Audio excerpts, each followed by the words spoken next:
बिस्मिल्लाहिर्रहमानिर्रहीम, अस्सलाम वालेकुम। आज बड़े ही अजीबोगरीब मामलात हुए और इतने ख़तरनाक मामलात हुए हैं कि यूक्रेन ने रशिया की गैस पाइपलाइन उड़ा दी है और सबसे बढ़कर कुर्स्क रीजन में इन्होंने न्यूक्लियर स्टोरेज को उड़ा दिया है। रशिया ने कहा है कि हमने इस सारी सूरत हाल में देखा है कि हमारे न्यूक्लियर प्लांट्स पर हमला हुआ है और इस सारी सूरत हाल के अंदर सबसे बड़ा उन्होंने ओपनली ऐलान किया है कि आज हम पर न्यूक्लियर दहशतगर्दी कर दी गई है। इस हमले के बाद सबसे बड़ा खतरा ये पैदा हो गया है कि जो फ्यूल स्टोरेज है उससे रेडिएशन लीक होने का खतरा है, जिससे बीमारियां, पूरा एनवायरनमेंट खराब है और शायद लाखों लोगों को हिजरत करवाना पड़ सकती है। इन्होंने कहा है कि ये बदतरीन मामला हो गया, यानी हम पर जो वर्ड इन्होंने यूज किया है कि न्यूक्लियर दहशतगर्दी हुई है और इतना बड़ा ये हमला हुआ है कि इस वक्त वो इसको चेक कर रहे हैं कि क्या फिजा के अंदर इसकी रेडिएशन तो नहीं निकल रही, उसके बाद लोगों को घरों में रहने का कहा जाए। बदतरीन हमला हुआ है और इस सूरत हाल में अब शायद कोई रास्ता बाकी नहीं बचा कि एक बड़ी जंग रूस छेड़ने के लिए तैयार है, क्योंकि पिछले 3 दिन में ट्रम्प की वजह से उन्होंने सब्र किया, मामला बड़ा ख़राब है। लेकिन उससे बढ़कर जो इशू ये हुआ है वो है हीथ्रो एयरपोर्ट इस वक्त मुकम्मल तौर पर बंद कर दी गई है। तकरीबन 2 लाख पैसेंजर्स वहाँ पर खड़े रह गए हैं और हालात इतने ज़्यादा ख़राब है कि बिजली चली गई है, आग लग गई है और इतने बुरे हालात हो गए हैं। तकरीबन 1400 फ्लाइट्स इस वक्त ग्राउंडेड हैं, तमाम फ्लाइट्स कैंसिल कर दी गई हैं और इस सूरत हाल के अंदर ये बदतरीन मामला हुआ है। हज़ारों, तकरीबन 16,000 के करीब घर और यानी बिजनेसेस मुकम्मल तौर पर अंधेरे में डूब गए। क्या इसके पीछे रूस का हाथ आया, क्या मामला है? क्योंकि अब चीज़ें कंट्रोल से बाहर हो गई हैं और उससे भी बढ़कर जो डेवलपमेंट है, अमेरिका को नेटो से निकालने की तैयारी हो गई है और अब ऐलान हो चुका है। ये इतना खतरनाक मामला है कि सिवाय लड़ाई के अब कुछ चीज़ें सामने नहीं आ रही। सबसे पहले ये समझ लें, ये जो इसके बाद जाहिर सी बात है जो ट्रम्प रिएक्शन देगा, आप नेटो से अमेरिका को निकाल रहे हैं तो फिर तो लड़ाई होगी। ये सबसे बड़ा मामला क्या है ये समझे। देखिए, सबसे पहले तो यूक्रेन ने हमला किया है इनकी गैस पाइपलाइन पर। एक तो गैस पाइपलाइन पर इन्होंने हमला किया है और फिर इनके न्यूक्लियर प्लांट पर हमला कर दिया है।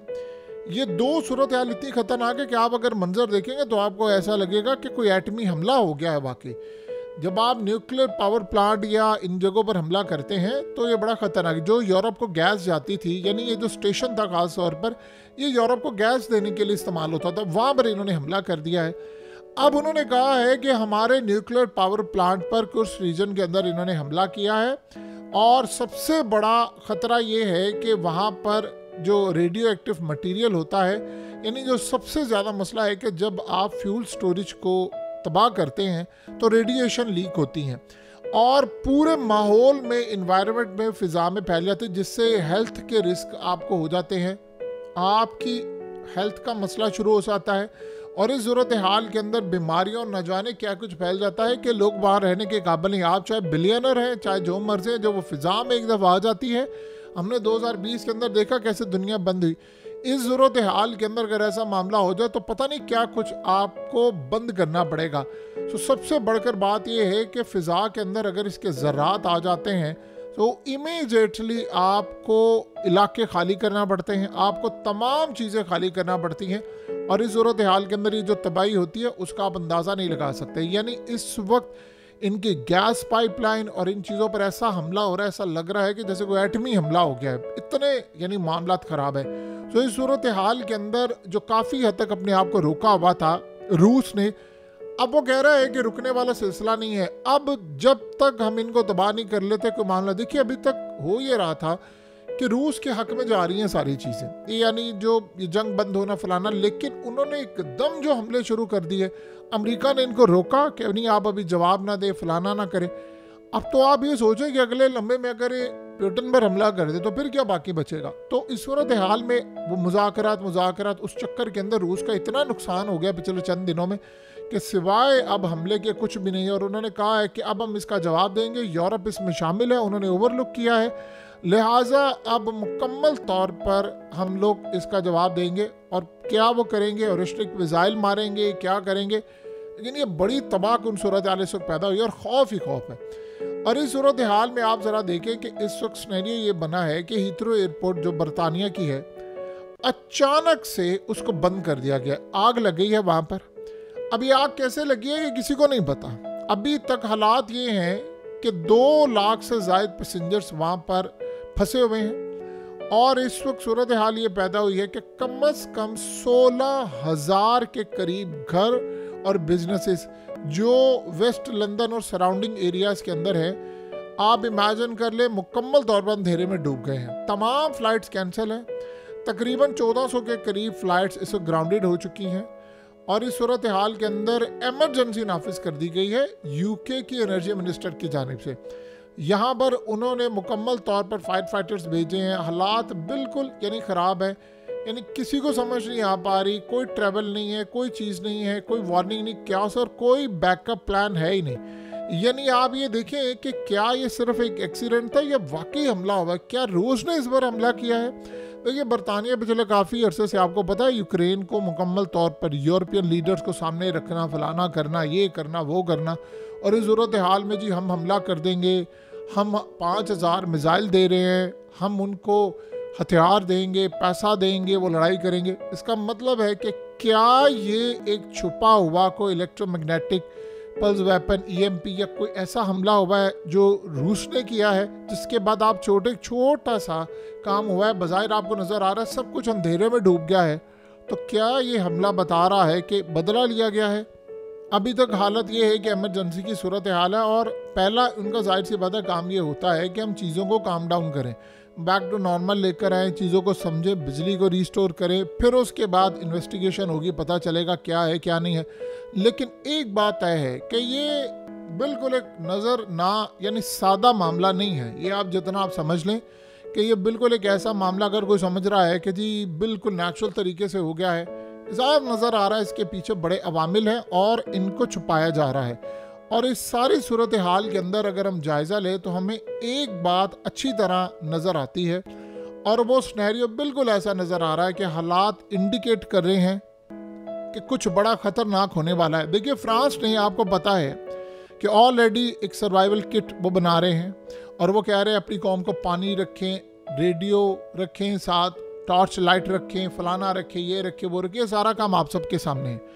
इस सूरत हाल में वो क्या कह रहे हैं कि कोई अचानक से हादसा होगा या रूस के साथ जंग होगी तो हमें ये काम करना है। अब क्या ये उसकी कड़ी है, ये तो आने वाला वक्त बताएगा। इस सारी सूरत हाल के अंदर अब हुआ क्या है कि यूरोपियन लीडर्स ने फैसला किया है कि 5 से 7-8 साल में, ये अरसा उन्होंने दिया है, एग्जैक्ट उन्होंने टाइम नहीं दिया, 5 से 10 साल आप इसको लगा लें, 5 से 10 साल में अमेरिका को नेटो से निकाल देना है। देखिए ये इतनी बड़ी डेवलपमेंट है कि अचानक से जब ये खबर आ जाना दुनिया में, इसका क्या मतलब है? इसका ये मतलब है कि अमेरिका खुद ही 2-4 महीने में खुद ही निकल जाए, वरना हम इसको धक्के देकर निकाल देंगे। यानी अब यूरोप अमेरिका से जंग के लिए तैयार है। उसकी रीज़न क्या? उन्होंने पहले खुद ही कह दिया है कि अमेरिका को हम इतने साल निकाल देंगे। असल में उन्होंने कह दिया है कि भाई हम तुम्हें धक्के देकर निकालेंगे, बेहतर यह है कि तुम खुद ही निकल जाओ, अभी निकल जाओ। क्योंकि ट्रम्प की जो हालात की सूरत हाल चीज़ें नज़र आ रही हैं, वो 2-4 महीने या इस सूरत हाल में हो सकता है आजकल में किसी वक्त भी वो निकल जाए। तो ये जो मामला यानी बिल्कुल सामने हमारे आ रहे हैं, वो इंडिकेट कर रहे हैं कि कोई सूरत हाल ऐसी बाकी नहीं रही जो हमें अंदाज़ा करवा सके कि अमेरिका ये लड़ाई में नहीं कूदेगा। देखिए ट्रम्प पहली कोशिश कह रहा था कि मैंने नेटो से निकल जाना, तो इसका मतलब है कि यूरोप अगर अमेरिका को नेटो से निकाल देता है तो वो यूक्रेन को शामिल करेंगे। तो जब आप यूक्रेन को शामिल करेंगे तो आप तो एक आखिरी जंग का यानी ज़ायरन बजा रहे हैं। तो इस वक्त हालात ये बता रहे हैं कि यूक्रेन की जंग दूर दूर तक ख़त्म होती हुई नज़र नहीं आ रही। देखिए जब जंग ख़त्म हो रही होती है तो क्या सिनेरियो इस तरह का होता है जैसा सिनेरियो इस वक्त हमें नज़र आ रहा है? ऐसा सिनेरियो नहीं होता। जब दूर दूर तक ऐसे मामलात हो जाए तो हमें चीज़ें बिल्कुल ऐसी नज़र आती हैं कि चीज़ें हर तरफ से अंधेरे में डूबी होती हैं और लंबी लड़ाई, ये साइंस है। असल में आपको साइंस बता देते होते हैं, आपको निशानियां बता रही हैं कि हालात किस तरह जा रहे हैं। जब आप उनके न्यूक्लियर पावर प्लांट जहाँ से रेडिएशन लीक होने का खतरा हो, या आप किसी ऐसी जगह पर हमला कर दें कि जहाँ से तबाही का खतरा हो, तो फिर आप हालात का अंदाज़ा लगा सकते हैं कि किस लेवल पर चीज़ें चली गई हैं। अब अगले कुछ मिनटों में, चाहे घंटों में, दिनों में, हफ्तों में या महीनों में, ऐसी ऐसी चीज़ें सामने आने वाली हैं कि सबके रोंगटे खड़े हो जाएंगे, क्योंकि हर अगला गुजरता जो लम्हा है वो बता रहा है कि कुछ खतरनाक होने वाला है। और ट्रम्प इनको जाहिर सी बात अभी नहीं छोड़ेगा। ट्रम्प तो पहले ही लड़ाई के लिए तैयार बैठा हुआ है यूरोप के साथ। अब ग्रीनलैंड का मामला होगा, इसीलिए रूस इनके साथ है, तो वो अमेरिका को भी निकाल रहे हैं और जो लड़ाई लड़ रहे हैं उसका आप और हम अंदाज़ा भी नहीं लगा सकते। सो आने वाले दिनों में एक बात तय है कि बहुत बड़ी लड़ाई अमेरिका की भी होने जा रही है, यूरोप की भी होने जा रही है, और शायद यूक्रेन की जंग रोकने की कोशिश है, लेकिन नज़र नहीं आ रहा कि ख़त्म होगी।